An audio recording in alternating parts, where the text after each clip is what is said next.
नमस्कार दोस्तों, स्वागत है आपका सृजन में। आज हम बात करेंगे एक पक्षी डोडो के बारे में।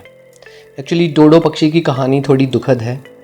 यह एक ऐसी कहानी है जो हमें सिखाती है कि इंसान की लापरवाही और लालच पूरी की पूरी प्रजाति को मिटा सकते हैं।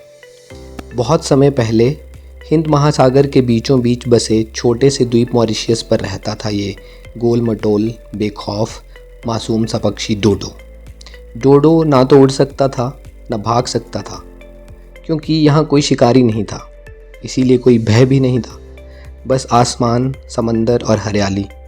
फल फूल से भरे जंगलों में उसे उड़ने की ज़रूरत ही नहीं पड़ती थी, इसलिए वह धीरे धीरे उड़ना ही भूल गया।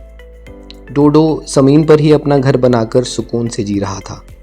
फिर एक दिन दूर क्षितिज पर धुआं उठा। लहरों को चीरते हुए कुछ अजीब जहाज द्वीप की ओर बढ़ रहे थे। इन जहाज़ों में थे डच नाविक, इंसान। साल था 1598 और पहली बार डोडो ने मनुष्य को देखा था। वो बिना किसी डर के मनुष्य के पास चला गया।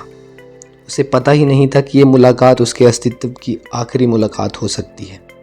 शुरू में नाविकों को वो हंसी का पात्र लगा, एक मोटा उड़ ना सकने वाला पक्षी जो इंसानों से भी नहीं भागता था। उन्होंने उसे पकड़ा, कुछ ने उसे खाया, कुछ ने मनोरंजन के लिए मारा, पर असली विनाश इंसान नहीं, उसके साथ आए सूअर, चूहे, बंदर और कुत्ते बने। इन प्राणियों ने डोडो के घोंसले उजाड़ दिए, उसके अंडे खा गए और धीरे धीरे डोडो का हर निशान मिटने लगा।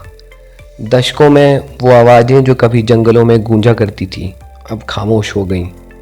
वो पक्षी जिसने कभी डरना नहीं सीखा, वो अब डर का पात्र बन गया था। सन 1681 इतिहास में पहली बार किसी प्रजाति के नाम के आगे लिखा गया एक्सटिंक्ट। न कोई शिकार करने वाला, न कोई लड़ाई, सिर्फ इंसानी उपेक्षा। डोडो का अंत दुनिया के लिए एक शुरुआत बना।